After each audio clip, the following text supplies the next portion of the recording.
Welcome to Nini's Nest.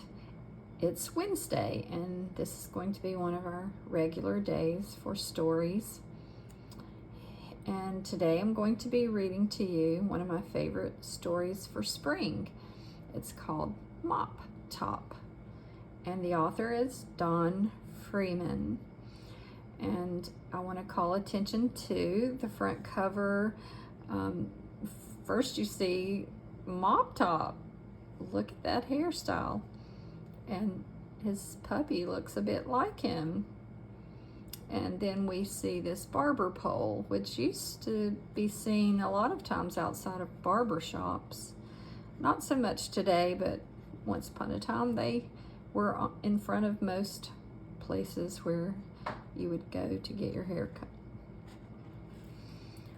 So let's turn to this page. Maybe you're thinking about spring today because today is March the 1st, and in the South, where I live, we're having some unusually warm weather and things have already begun to bloom. Flowers and trees, and we haven't even had a snow this winter. So I'm beginning to get in the mood for spring.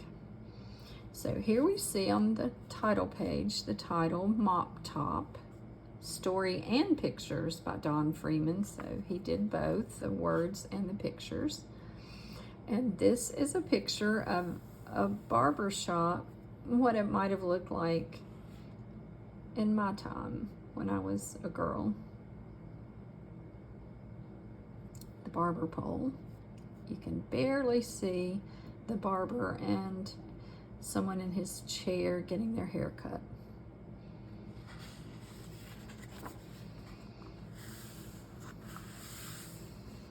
Let's read this story about a red-haired boy. This is the story of a boy who never wanted to have his hair cut.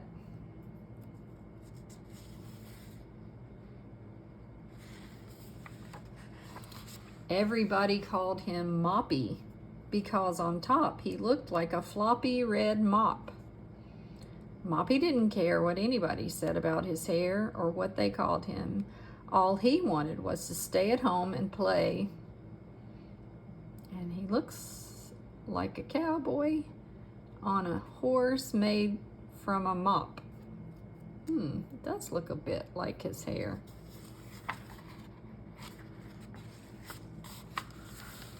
He sometimes played at being a soaring eagle. And he sometimes played at being a roaring lion. A good lion he made too, without even trying. Do you think his hair looks a bit like a lion's mane? Sort of does.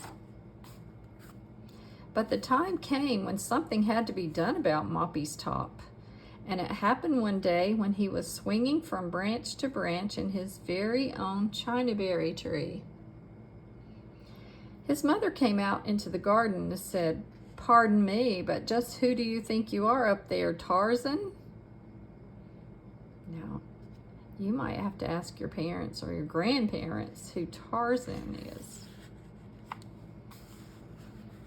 "Oh no, Mother, I'm not Tarzan," said Moppy. "I'm a man from Mars, and I'm visiting all the stars and other planets."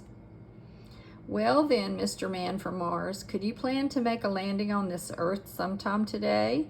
We want you to hop to the barber shop and get that floppy mop clipped off before your birthday party tomorrow."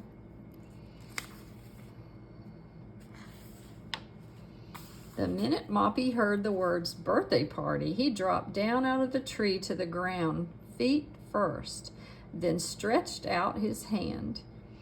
"Here's some money, Sonny," his mother said. "I've just called Mr. Barbaroli, and he says he'll be ready for you at 4 o'clock sharp.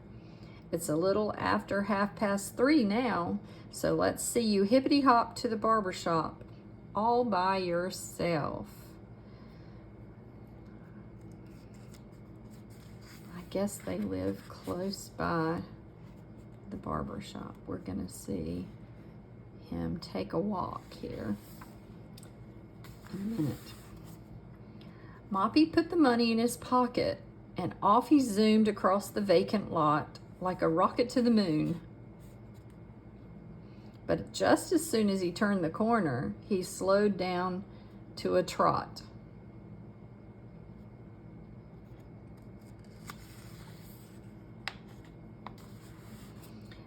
Don't need my hair cut at all. Anyway, not now, he grumbled and stumbled along until some bright red lollipops in a candy store window caught his eye. They looked so good, he had to stop. It happens to be Judy's candy store. And while he stood there staring, what should waddle up but a frilly, woolly pup?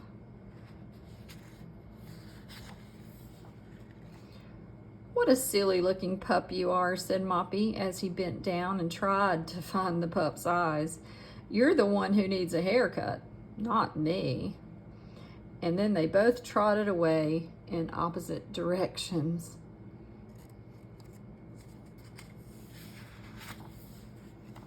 Moppy hadn't gone very far before he saw Mr. Lawson mowing the lawn. "That lawn is what needs a haircut, not me," said Moppy.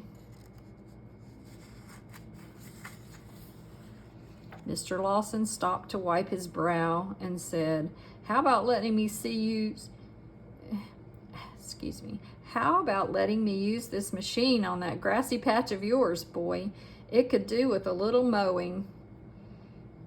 And he's referring to Moppy's hair being a grassy patch. Moppy thought he ought to get going, so off he hopped. But the closer he got to the barber shop, the slower he hopped. He was nearly there when he saw a man on a ladder snipping branches off a low, droopy tree. "Maybe a tree needs clipping, but not me," said Moppy. He's very close to the barber shop. I wonder what he's going to do. "Oh, I don't know about that," said the man on the ladder. "You could do with a few snips of these snippers, Skipper." At that, Moppy skipped away and came at last to the barber shop. Look at his facial expressions. He's not looking forward to this trip. But hard as he tried, he could not go inside. He decided to run and hide in the grocery store next door, where he could think things over.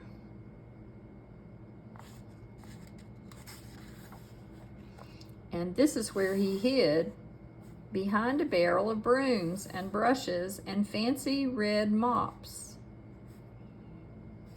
By and by, a lady without her glasses came up and told the salesman she wanted a mop to help her keep her kitchen floor clean.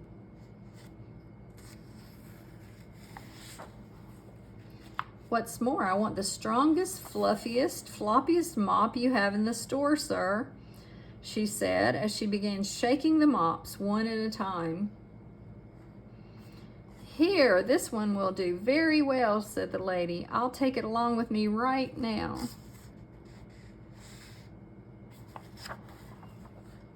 "Ouch! Let go!" shouted Moppy. "I'm not a mop, I'm a boy."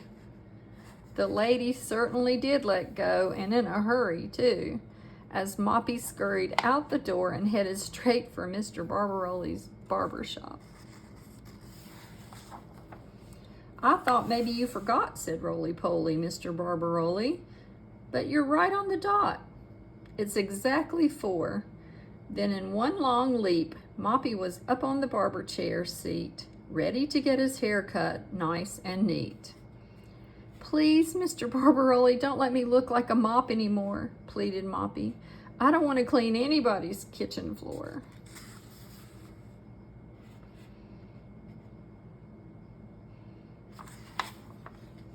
In a jiffy, Mr. Barbaroli was clipping and snipping away and combing and cropping without once stopping, as if he hadn't a minute to lose. We see the woman found her mop after all.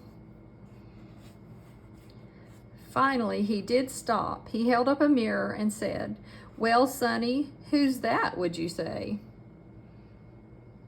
Wow, he looks very different.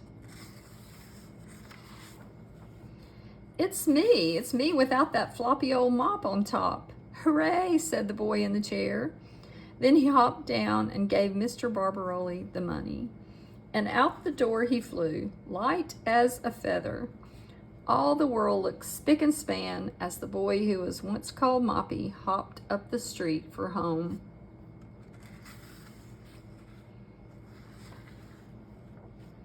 Everything felt new now, even the weather. The tree was neat and tidy. The lawn was nicely mowed. And look at the pup, even he's had a trim. Next day, at his birthday party, there was a beautiful big cake with 6 candles lit.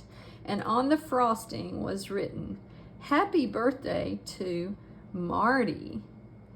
Oh, his name is Marty, not Moppy. Which was his real and true name, all the time and forevermore. That's such a fun story, and you will think of spring as you maybe come back and listen to the story again, or just think about it.